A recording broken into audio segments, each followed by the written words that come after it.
ये कोई वक्र है, यहां इस पर कोई पॉइंट P था। डेफिनेशन को थोड़ा सा जिक्र कर देते हैं।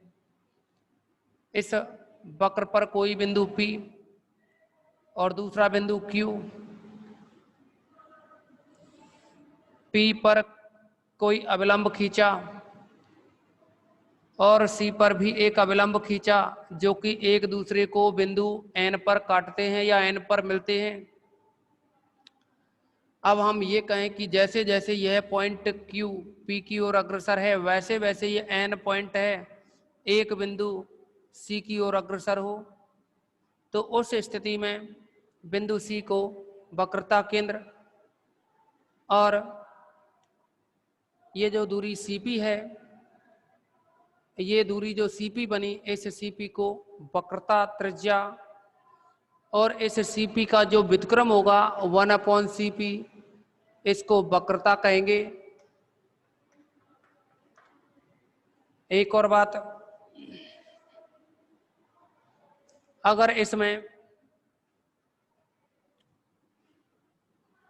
CP को त्रिज्या लेते हुए और C को केंद्र लेते हुए और वृत्त बनाया जाए, कुछ इस तरह से बनेगा,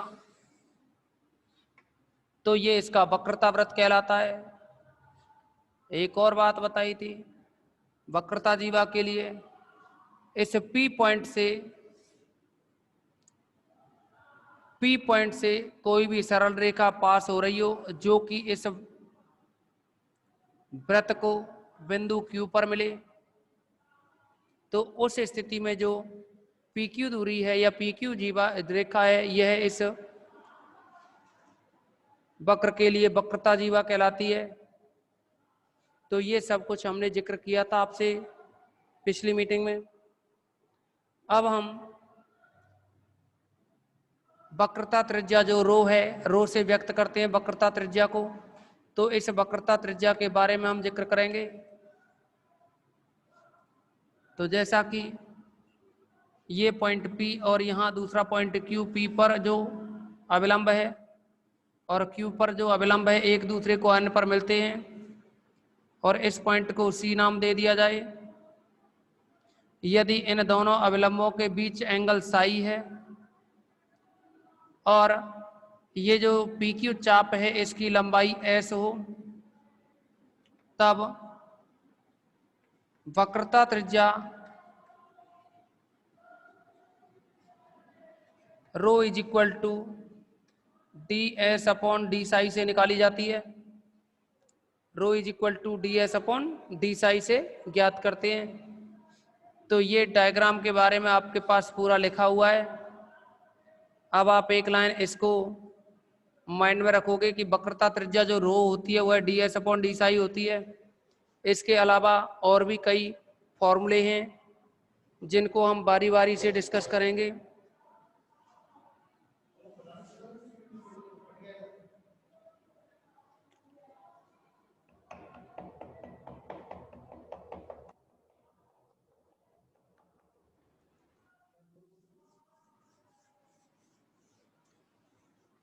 अब हम यहाँ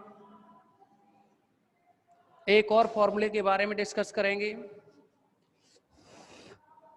वक्रता त्रिज्या के लिए कार्तीय सूत्र।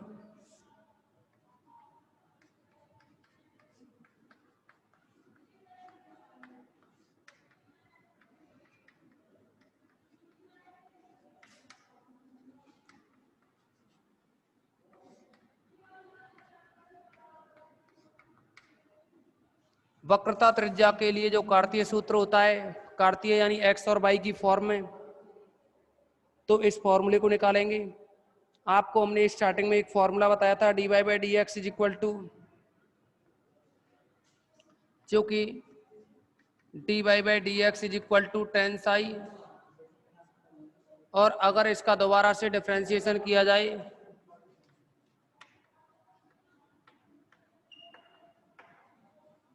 विद रेस्पेक्ट टू x, तो यह बन जाएगा d2y/dx स्क्वायर, tan साई का होगा sec स्क्वायर साई, लेकिन साई का करेंगे x के रेस्पेक्ट में, तो ये d साई अपॉन dx, हमें क्योंकि एस की फॉर्म में बदलना है ये, तो सेक स्क्वायर साई को लिख सकते हैं D psi upon D S into D S upon D x, इस फॉर्म में लिख सकते हैं।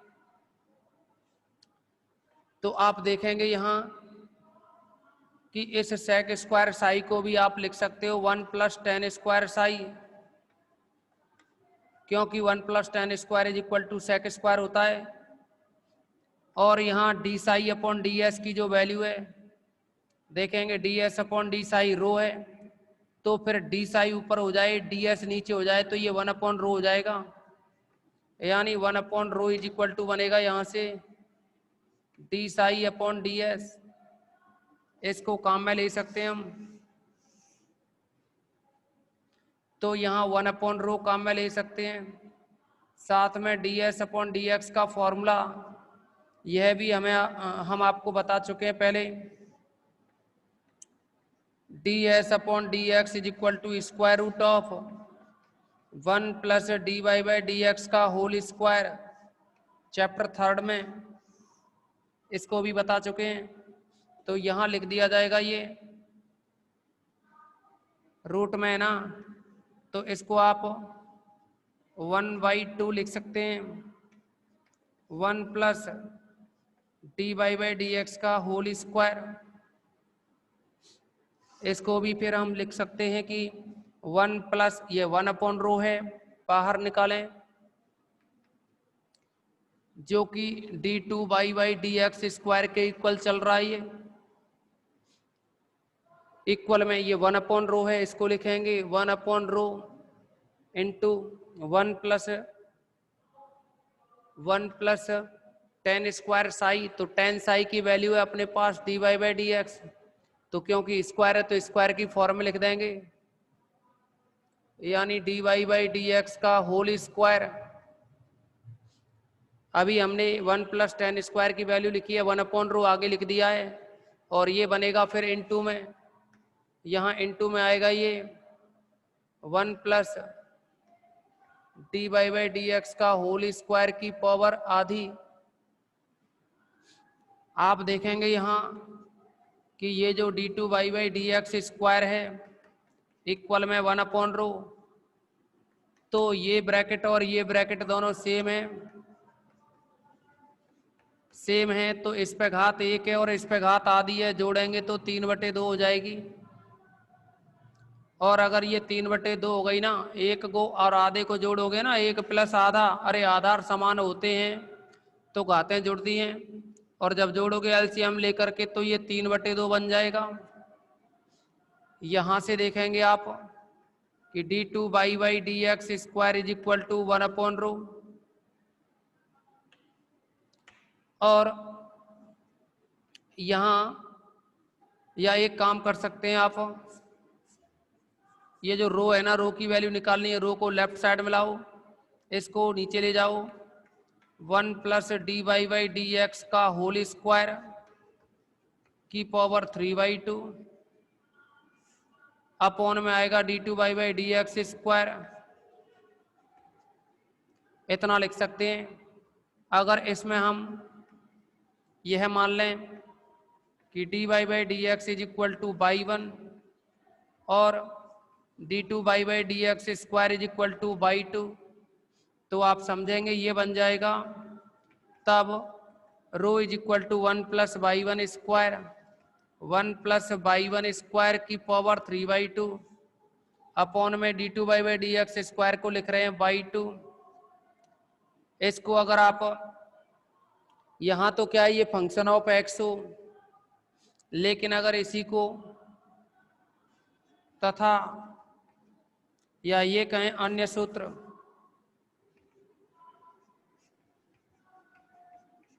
इसी रो को निकालने के लिए 1 प्लस x1 स्क्वायर की पावर 3/2 अपॉन में x2, जहां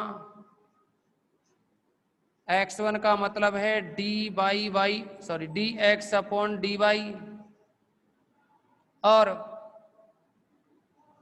x2 का मतलब है d2x अपॉन dy स्क्वायर। यानी अगर कोई भी आपके लिए समीकरण दे रखा होगा तो हो सकता है वह x के लिए आसानी से हल हो जाए, या हो सकता है वो y के लिए आसानी से हल हो जाए। तो दोनों ही कंडीशन पॉसिबल हैं। तो ये आपका फॉर्मूला रहा कार्तीय फॉर्म में कर्वेचर फाइंड आउट करने का। अब आप बताएंगे यहाँ किसी को कोई डाउट्स है क्या?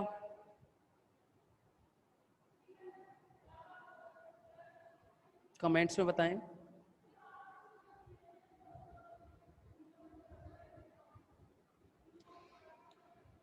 अब आप प्राचलिक वक्रों के वक्रता त्रिज्या जो निकाली जाती है उसके लिए सूत्र की बात करेंगे। यहाँ प्राचलिक वक्रों के लिए वक्रता त्रिज्या ज्ञात करना।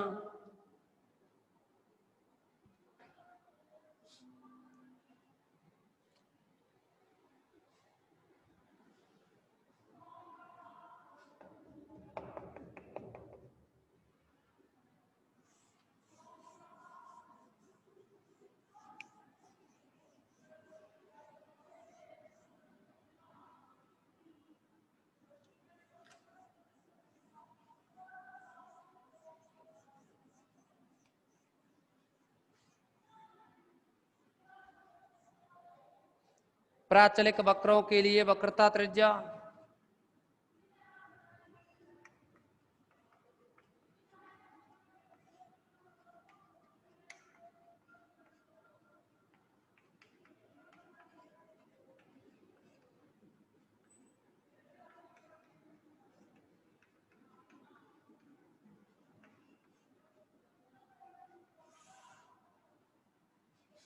माना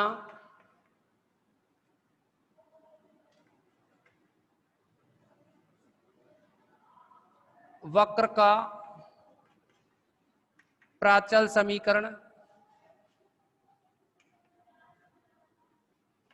x is equal to F of T और जो y है वो फंक्शन ऑफ टी, तब x डैश का मतलब है t के रेस्पेक्ट में derivative dx upon dt, y dash का मतलब हुआ y का t के रेस्पेक्ट में डेरिवेटिव, और dy बाई dx निकालें तो आप जानते हैं कि dy अपॉन dt अपॉन में dx अपॉन dt, तो यह बन जाएगा dy अपॉन dt की value x dash y dash लिख सकते हैं, तो y dash upon x dash, dy by dx को y dash upon x dash लिखा जा सकता है। अभी अगर हम इसका दोबारा से डेरिवेटिव करें तो इसका दोबारा अवकलन करने की हमें जरूरत पड़ेगी, क्योंकि हमें जो अभी थोड़ी देर पहले एक फॉर्मूला बताया d2 बाई dx स्क्वायर के लिए या रो निकालने के लिए एक जो फॉर्मूला बताया उसकी हेल्प से इसको सॉल्व करें तो आप देखेंगे इसका अगर हम दोबारा से अगर डेरिवेटिव करना चाहें तो ये बनेगा। देखिए अपन करना क्या चाह रहे हैं, क्योंकि rho is equal to 1 plus D Y by D X का होल स्क्वायर की पावर 3/2 अपॉन में d2 by D X square.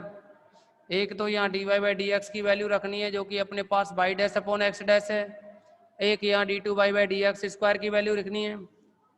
तो इसका दोबारा से डेरिवेटिव करेंगे तो इसका मतलब हुआ कि हम दोबारा अवकलन कर रहे हैं ना y dash upon x dash का, एक स्टेप थोड़ा बढ़ा के लिख रहे हैं। इसमें बात क्या है कि आपको करना तो डेरिवेटिव x के रेस्पेक्ट में, लेकिन x और y फंक्शन है किसके, t के, तो इसका मतलब हम इसका x और y का या x डैश y डैश का t के रेस्पेक्ट में ही फंक्शन डेरिवेटिव कर सकते हैं, x के में नहीं कर सकते। तो इसके आधार पर हमने d अपॉन डी टी तो यहाँ लिख दिया, y dash upon x dash, और जो dt यहाँ लिखा है उतना ही हमने ऊपर कर दिया, और ये नीचे dx था उसको यहाँ लिख दिया। देखिए dt कैंसिल आउट हो जाएंगे, कोई डाउट्स नहीं होना चाहिए किसी को, पर फिर भी कोई डाउट्स हो तो कमेंट्स में बताते रहा करो बीच बीच में। अब देखो इसमें यहाँ अगर हम वैल्यू रखें और डेरिवेटिव करें तो यहाँ नीचे वाली टर्म का स्क्वायर होता है एक्स डैश का स्क्वायर, 12th क्लास में u अपॉन वी का डेरिवेटिव, तो v का स्क्वायर होता है। ऊपर वाले का डेरिवेटिव करते हैं जो बाई डैश है इसका t के रेस्पेक्ट में दोबारा करोगे तो बाई डबल डैश होगा, और ये जो x डैश है इसको यूं ही लिखोगे, फिर माइनस आता है, फिर ऊपर जो बाई डैश है उसे यूं ही लिखेंगे, और नीचे जो x डैश है इसका करोगे तो x डबल डैश आ जाएगा ना ये, इनटू आप देखेंगे dx upon dt x dash है। देखिए ऊपर x है नीचे t है, लेकिन यहाँ तो ऊपर t है नीचे x है, यानी उल्टा हो जाएगा ना, मान रखें यहाँ से तो 1 अपॉन एक्स डैश हो जाएगा ये 1 अपॉन एक्स डैश। अब अगर हम यहाँ इस वैल्यू को, जो कि आप नीचे एक्स डैश का क्यूब भी लिख सकते हैं, और इस वैल्यू को उस फॉर्मूले में रखें तो ये वैल्यू है X dash Y double dash minus Y dash X double dash upon में एक्स डैश का क्यूब। इस वैल्यू को यहाँ रखें जो कि वक्रता त्रिज्या रो इज इक्वल टू ये फॉर्मूला होता है। आप इसमें वैल्यू रखेंगे तो यह बनेगा 1 plus D Y by D X की वैल्यू थी अपने पास Y dash upon X dash, D Y by D X की वैल्यू है Y dash upon X dash, square है ऊपर तो स्क्वायर करेंगे, इसकी पावर 3/2 है तो 3/2 लिखेंगे, अपॉन में D two Y by D X square, तो D two Y by D X square की वैल्यू आप निकाल चुके हैं, ये X dash Y double dash minus Y dash X double dash upon में एक्स डैश का क्यूब, यानी ये है X dash Y double dash minus Y dash X double dash upon में एक्स डैश का क्यूब। आप देखेंगे ऊपर से अगर एलसीएम लें, जैसे ऊपर एलसीएम लेंगे तो ये by dash square upon X dash square बनेगा, तो ये एक्स डैश स्क्वायर इधर जाएगा, एक्स डैश का स्क्वायर प्लस बाई डैश है इसका भी स्क्वायर, और इसकी पावर तो है 3/2, लेकिन नीचे एक्स डैश का स्क्वायर बनेगा यहाँ, अपॉन में है ये फिर x dash Y double dash minus Y dash X double dash upon में एक्स डैश का क्यूब। अब एक लाइन समझेंगे आप इसमें, आप देखेंगे एक्स डैश का स्क्वायर है ना, और ये 3/2 पावर है ऊपर, अगर इस 3/2 पावर से आप इस एक्स डैश स्क्वायर को बाहर निकालें तो समझेंगे 2 से 2 कैंसिल होगा, इस एक्स डैश पे क्यूब बन जाएगा फिर, और एक्स डैश पे जब क्यूब बनेगा तो इसमें ये टर्म कैंसिल हो जाएगी एक्स डैश का क्यूब, और जब ये एक्स डैश का क्यूब कैंसिल होगा दोबारा रिपीट करते हैं, ये टर्म और ये टर्म कैंसिल होती हैं ये आपको पता है, लेकिन एक्स डैश स्क्वायर है ना, इस पर ये 3/2 लगाओगे तो इस 2 से ये 2 कैंसिल हो जाएगा, एक्स डैश का क्यूब बनेगा, और एक्स डैश का क्यूब है उससे ये कैंसिल हो जाएगा, तो फाइनली जो वैल्यू आएगी वो बनेगी एक्स डैश ऊपर एक्स डैश का स्क्वायर प्लस ये है बाई डैश का स्क्वायर, अपॉन में आया ये X dash Y double dash minus Y dash X double dash, लेकिन ऊपर जो वैल्यू है इस पे पावर है 3/2, तो ये रहा आपका पैरामीट्रिक फॉर्म में रेडियस ऑफ कर्वेचर निकालने का फॉर्मूला। बताएंगे किसी भी स्टूडेंट को कोई डाउट्स हो तो, अगर नहीं है तो इसमें आगे बढ़ें, स्क्रीनशॉट लें इसका, कोई डाउट्स हो तो बताएं। अब देखिए इसमें वक्रता त्रिज्या निकालने के आपके पास 3 फॉर्मूले हो गए, एक तो साई और एस में था कोण के फॉर्म में,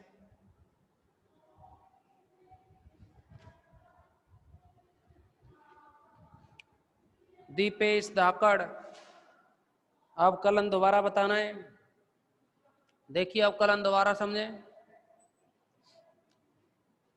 d2 by by D X square है ना ये, सॉरी ये dy बाई डी एक्स है जो कि by dash upon X dash है,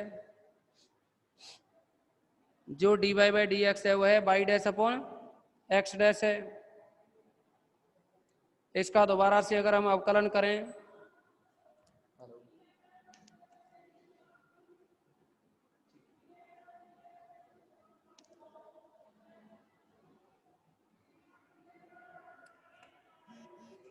तो जैसा आपको बताया कि इसका दोबारा से अगर हम अवकलन करें dy बाई डी एक्स का तो d2 by D X square होगा, लेकिन x के सापेक्ष कर रहे हैं ना तो d अपॉन डी एक्स लगा दिया इसके सामने बस, क्योंकि x और ये जो y है ना ये यहाँ देखोगे x और y t के फलन है, यानी x का अवकलन कर सकते हो तो तुम t के रेस्पेक्ट में कर सकते हो।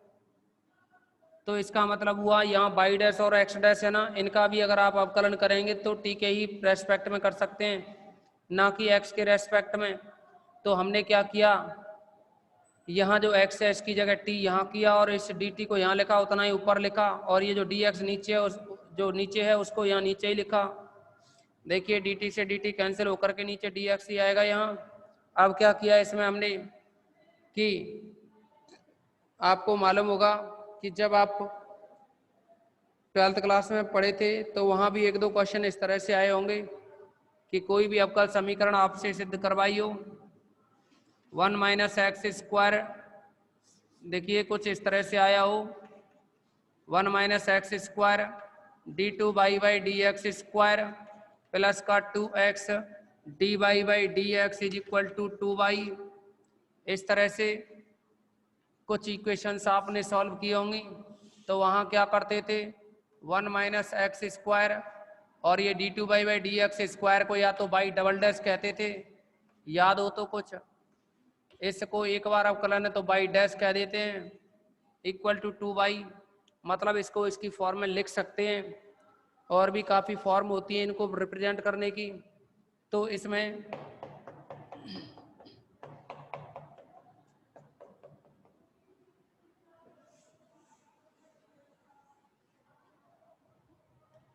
हम t के रेस्पेक्ट में अवकलन करेंगे तो u अपॉन v की फॉर्म लगाओ, नीचे वाले का स्क्वायर होता है, ऊपर वाली टर्म का डेरिवेटिव बाई डैश है तो एक बार और करो बाई डबल डैश हो गया, और इस x डैश को यूं ही लिखा फिर माइनस, फिर ये ऊपर जो बाई डैश है उसको यूं ही लिखा x डैश का x डबल डैश हो गया, और ये जो dt अपॉन डी एक्स है ना इस dt अपॉन डी एक्स का मान dt upon D x, dt नीचे है ऊपर x है तो dt उल्टा करेंगे ना तो 1 अपॉन एक्स डैश आएगा ना, यहाँ ये लिख दिया। ऊपर वाली वैल्यू सेम है x डैश स्क्वायर और x डैश का क्यूब कर दिया इसे। अब ये अवकलन समझा दिया आपको। अब हम इसमें आगे s की फॉर्म में, और देखिए आपको अब कितने फॉर्मूले बता दिए इसके बारे में हम आपको एक साथ लिखाते हैं।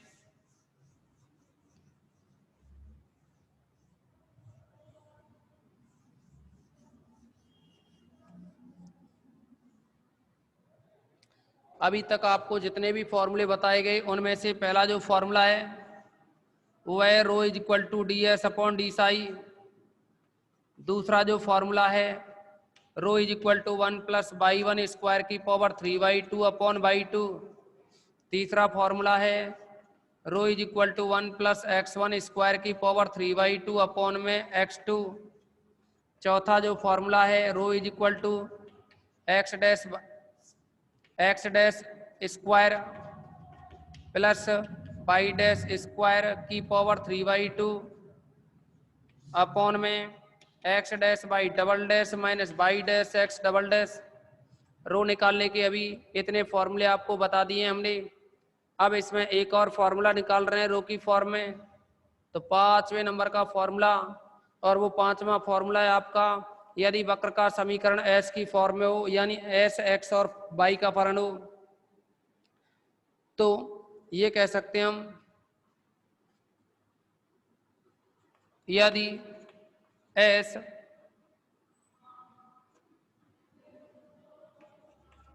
चर एक्स व वाई का फलन है,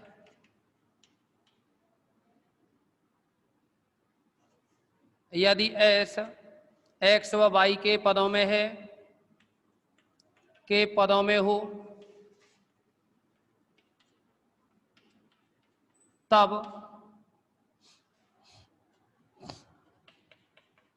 वक्रता त्रिज्या ज्ञात करना।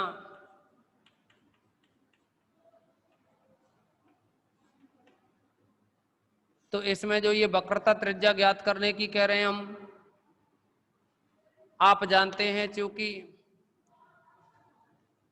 एक फॉर्मूला होता है डी एस अपॉन या D Y upon D S is equal to, एक तो आपको बताया कॉस साई की फॉर्म में और एक बताया आपको साइन साई की फॉर्म में। तो यहाँ जो D Y upon D S होता है वह है आपका साइन साई का फॉर्मूला। तो यानी ये जो फॉर्मूला है वह आपका साइन साई के इक्वल होता है, ये हम चैप्टर 3 में बता चुके हैं। तथा D X upon D S जो होता है वह कॉस साई की वैल्यू होती है, ये सब आपको हम बता चुके हैं। अगर इनका वर्क करके जोड़ दिया जाए, इन दोनों को वर्क करके जोड़ें, समीकरण 1 और ये 2, या एक काम करते हैं अभी इसका दोबारा से अवकलन कर लें। देखिए एक तो रिलेशन इसमें बन जाएगा, लेकिन ये इक्वल 1 के होता है, हम तो वक्रता त्रिज्या के लिए बात कर रहे हैं। और इसका अगर अवकलन किया जाए, एक तो x के सापेक्ष दूसरा y के सापेक्ष, कितने मिनट पहले का ये पता है आपको?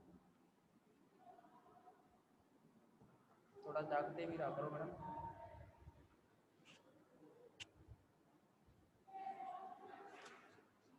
तो जैसा कि आपको हम बता रहे थे कि इसका अगर हम अवकलन करें तो ये बनेगा d2y by D X square, S के रेस्पेक्ट में अगर डिफरेंशियल करें, differential with respect to S, अगर एस के सापेक्ष इसका अवकलन करेंगे तो ये बाई का होगा d2y by D S square, sine psi का होगा कॉस साई, साई का करेंगे तो D psi upon D S, एक तो ये बन गया। तथा D S upon D S upon D S, D X upon D S का करेंगे तो D two X upon D S square is equal to cos psi, cos psi का होगा माइनस साइन साई, और फिर साई का करेंगे तो D psi upon D S. इसको आप समीकरण 1 डाल दें, इसको आप समीकरण 2 डालें और दोनों को वर्ग करके जोड़ दें। 1 स्क्वायर प्लस 2 स्क्वायर एम्प्लाइज, देखेंगे यहाँ d2y by D S square का square plus d2x upon D S square का स्क्वायर, और यह बनेगा cos square psi D psi upon D S का स्क्वायर प्लस यहाँ माइनस साइन साई का स्क्वायर करोगे तो प्लस हो जाएगा ये साइन स्क्वायर साई और D psi upon D S का स्क्वायर। तो आप देखेंगे इसको x को पहले लिख दो, y को बाद में लिखें, d2x upon D S square का स्क्वायर प्लस ये है d2y upon D S square का स्क्वायर इज इक्वल टू, यहाँ से D psi upon D S का स्क्वायर कॉमन लें तो ये बचेगा cos square psi plus sine square psi, यह निकल आएगा overall d2x upon D S square का square plus d2y upon D S square का square is equal to cos square sine square 1 होगा। और ये जो D psi upon D S है ना, इसके लिए थोड़ी देर पहले ही हमने चर्चा की है, D S upon D psi is equal to rho, D S upon D psi is equal to rho. तो इसका उल्टा करें, साई ऊपर जाए एस नीचे आए तो ये 1 अपॉन रो हो जाएगा। मतलब हम यहाँ लिख सकते हैं 1 अपॉन रो का स्क्वायर, और ऐसे लिखो या फिर इस स्क्वायर को यहाँ नीचे लिख दें 1 अपॉन रो स्क्वायर, और ये क्योंकि कॉस स्क्वायर साइन स्क्वायर है ये 1 हो जाएगा। अब इसमें जो हम 5वें फॉर्मूले की चर्चा कर रहे थे आपसे, इस 5वें फॉर्मूले की जो चर्चा कर रहे थे तो वह बना आपका 1 upon rho square is equal to 1 upon rho square is equal to d2x upon D S square, यानी d2s upon D X square, sorry d2x upon D S square का स्क्वायर प्लस d2//ds² का square, ये आपका 5वें number का formula रहा। तो ए exercise में जितने भी फॉर्मूले थे वो आपको प्रूव करवा दिए हैं, आप इनका स्क्रीनशॉट लें और इसके बाद आपकी क्लास दोबारा से ज्वाइन करनी होगी।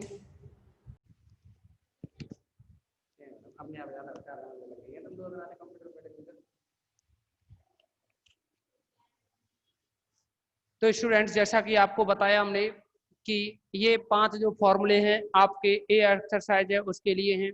अब हम यहाँ पर इसके कुछ प्रॉब्लम को सॉल्व करेंगे।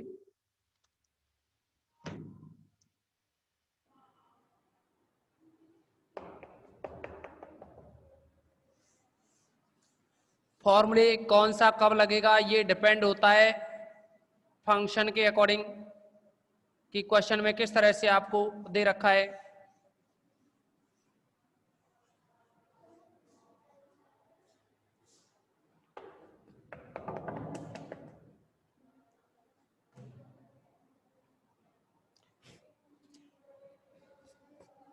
एग्जाम्पल फर्स्ट है इसमें, s is equal to a log sec psi plus tan psi। तो वक्रता त्रिज्या ज्ञात करनी है। तो आप यहां देखेंगे कि s और psi, एक तो s दूसरा psi, तो s और psi के बीच में जो रिलेशन होता है, s और psi के बीच में, ये पहला फॉर्मूला है। तो आप देखेंगे s का psi के रेस्पेक्ट में डेरिवेटिव कर दो, differential with respect to psi। s का करेंगे तो ये होगा ds upon D psi is equal to a। आप जानते हैं log x का जो डेरिवेटिव होता है वो 1 अपॉन x होता है। तो x की जगह अपने पास sec psi plus tan psi ये होता है। अब आप देखेंगे ये तो हो गया x का।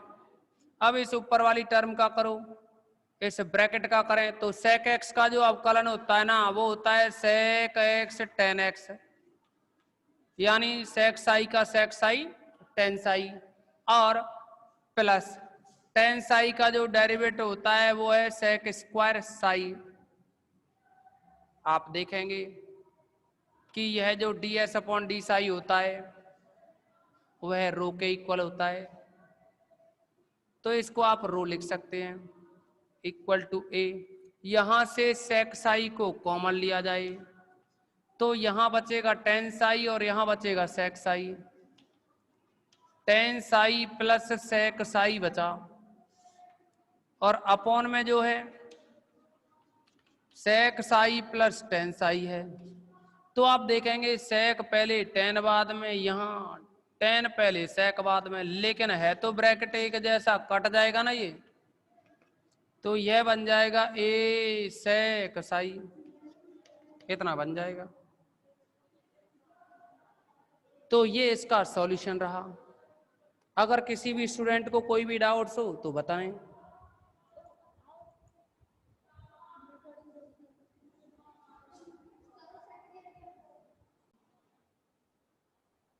अब देखेंगे इसमें अगला क्वेश्चन, बहुत ही अच्छा सवाल है। एग्जाम्पल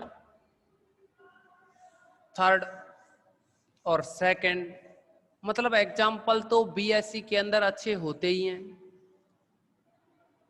बाकी का क्वेश्चन कम इम्पोर्टेंट होते हैं लेकिन होते हैं। आप अभी फर्स्ट ईयर में हो इसीलिए सेलेक्ट करना नहीं सीख पाओगे। जैसे ही आप सेकंड ईयर में पहुंच जाओगे या फिर आप थर्ड ईयर में पहुंच जाओगे तो बहुत अच्छे से सेलेक्ट करना सीख जाओगे। इसमें एग्जाम्पल जो सेकंड की बात करें हम, दे रखा है y is equal to a cos hyperbolic x upon a। ये कैटनरी होती है और प्रूव करना है आपको rho is equal to y square upon a, ये हमें प्रूव करना है। तो आप समझेंगे कि x और y की फॉर्म में है, और x और y की फॉर्म में तो या तो आप इस फॉर्मूले को लगा सकते हो या इसको लगा सकते हो, तो किसी से भी कर सकते हो सॉल्व। तो हम यहां इसका डिफरेंशियल कर रहे हैं विद रेस्पेक्ट टू x, तो y का बनेगा ये dy/dx equal to a। Cos hyperbolic का होता है derivative sine hyperbolic x upon A. Cos का साइन होता है, अवकलन कर रहे हैं, अगर कॉस x होता तो माइनस साइन x होता, लेकिन यहाँ हाइपरबोलिक है तो अति परवलिक जो फलन होते हैं तो कॉस का साइन ही रहता है और साइन का कॉस होता है, पॉजिटिव ही रहते हैं। कभी भी ऐसे ना समझें कि माइनस आएगा क्या। अब इसमें आप जो कॉस हाइपरबोलिक x अपॉन ए का डेरिवेटिव किया, कॉस हाइपरबोलिक x अपॉन ए का हो गया sign hyperbolic x upon A, लेकिन x अपॉन ए का और करेंगे तो 1 अपॉन ए आगे आएगा, x का 1 हो जाएगा। तो बहुत अच्छे से समझेंगे कि ए से ए कट जाएगा, यह बन जाएगा साइन हाइपरबोलिक x अपॉन ए। वैसे आप सभी रेगुलर क्लास ले रहे हैं तो आपको पता होगा कि इसमें साइन हाइपरबोलिक और कॉस हाइपरबोलिक के लिए कुछ हमने फॉर्मूले लिखाए थे आपके लिए, चलो बाद में जिक्र कर लेंगे, पहले इसका डेरिवेटिव कर लेते हैं दोबारा से। Again differential with respect to x d2/dx square. d/dx का आप दोबारा से डेरिवेटिव करेंगे तो ये d2/dx स्क्वायर होगा, लेकिन साइन का करेंगे तो कॉस हाइपरबोलिक x अपॉन ए बनेगा, लेकिन अभी x अपॉन ए का करेंगे तो 1 अपॉन ए आएगा। अब आप ये जो रो की वैल्यू होती है ना, रो सेकंड नंबर का फॉर्मूला, इसमें वैल्यू रखें। Rho is equal to 1 plus y one square. Y one का मतलब होता है dy/dx से, तो इसका स्क्वायर, इसकी पावर है 3/2 अपॉन में है d2/dx स्क्वायर, ये बनता है। इस फॉर्मूले में अगर हम वैल्यू रखें तो 1 प्लस dy/dx, dy/dx है या साइन, लेकिन इस पे स्क्वायर है तो ये होगा sine hyperbolic square x upon A, power है इस पे 3/2 तो 3/2, d2/dx स्क्वायर की जो वैल्यू है वो है 1 upon A cos hyperbolic x upon ए। अब आप समझेंगे इसमें कि रो इज इक्वल टू, ये a ऊपर चला जाएगा, a ऊपर जाएगा, ठीक है। 1 प्लस साइन हाइपरबोलिक स्क्वायर होता है cos hyperbolic square, cos hyperbolic square x upon A, इसकी power 3/2 upon cos hyperbolic x upon A और है, cos hyperbolic x upon A और है।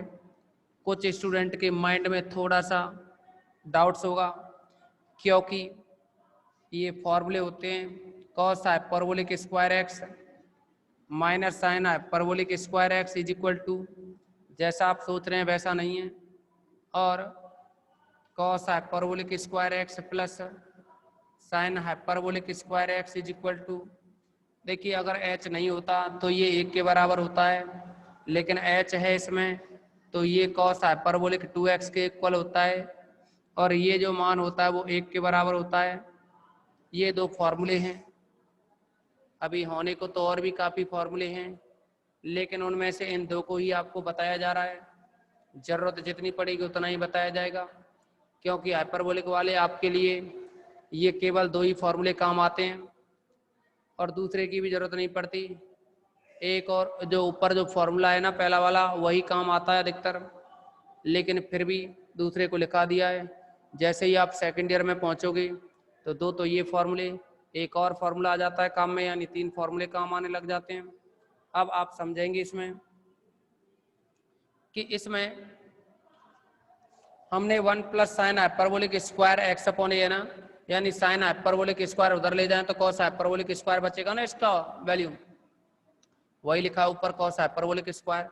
आप देखेंगे कि ये 2 से 2 कैंसिल हो जाएगा, तो ऊपर बचा A cos hyperbolic cube, cube बचेगा, ए का कॉस कैंसिल होगा तो ऊपर कॉस स्क्वायर बचेगा, cos hyperbolic square x upon A. लेकिन यहाँ से देखेंगे इस समीकरण एक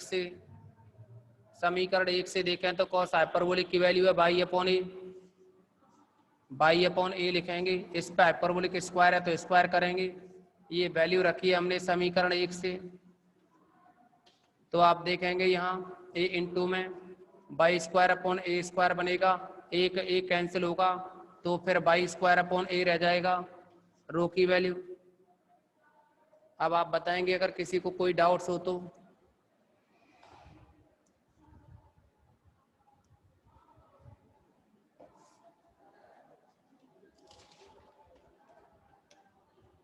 बताइए इसमें किसी भी स्टूडेंट्स को कोई भी प्रॉब्लम हो तो।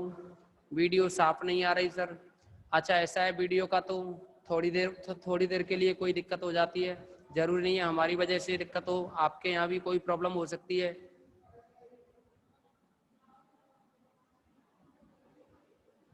दिख नहीं रहा,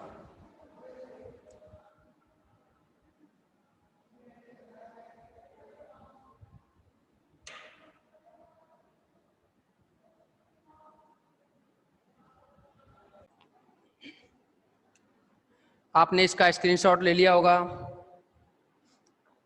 और भी इसमें क्वेश्चन सेलेक्ट करते हैं अभी।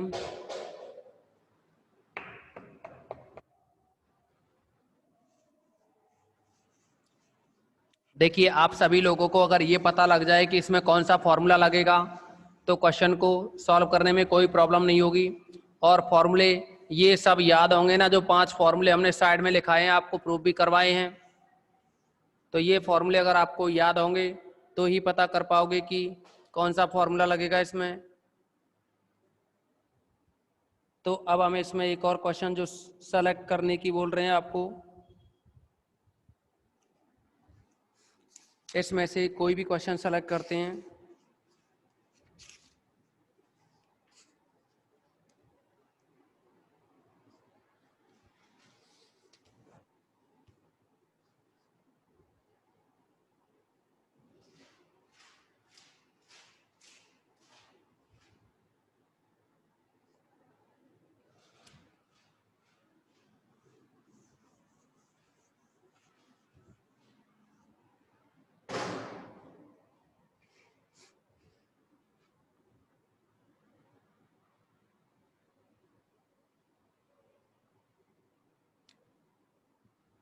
क्वेश्चन नंबर पहले का ही कोई भाग सेलेक्ट कर लेते हैं।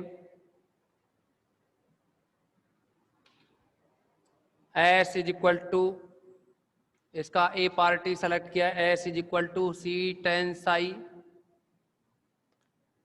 या S is equal to C log वाले को कर लें, डी को, डी पार्ट को सॉल्व कर देते हैं आपके लिए, सी लॉग सेक्स आई। तो आप देखेंगे इसका अगर हम डेरिवेटिव करें, एस इज इक्वल टू दे रखा है वक्रता त्रिज्या रो इज इक्वल टू होती है D S upon D psi, तो यह बनेगा, इसका डेरिवेटिव निकालें, this implies rho is equal to C, तो इसका साई के रेस्पेक्ट में डेरिवेटिव करोगे, लॉग एक्स का होता है 1 अपॉन एक्स, तो एक्स की जगह अपने पास सेक साई है, इनटू फिर सेक साई का करेंगे तो सेक साई टेन साई बनेगा, सेक साई कैंसिल हो जाएगा तो सी टेन साई बनाइए, ये जो रो की वैल्यू निकली वो आई सी टेन साई। अब आप इसमें क्वेश्चन नंबर पहले के जो भी पार्ट्स हैं उनको करोगे, और यानी पहला और जो चौथे नंबर का जो क्वेश्चन है ना, इसके सभी पार्ट सॉल्व करेंगे। बस मीटिंग एंड करते हैं।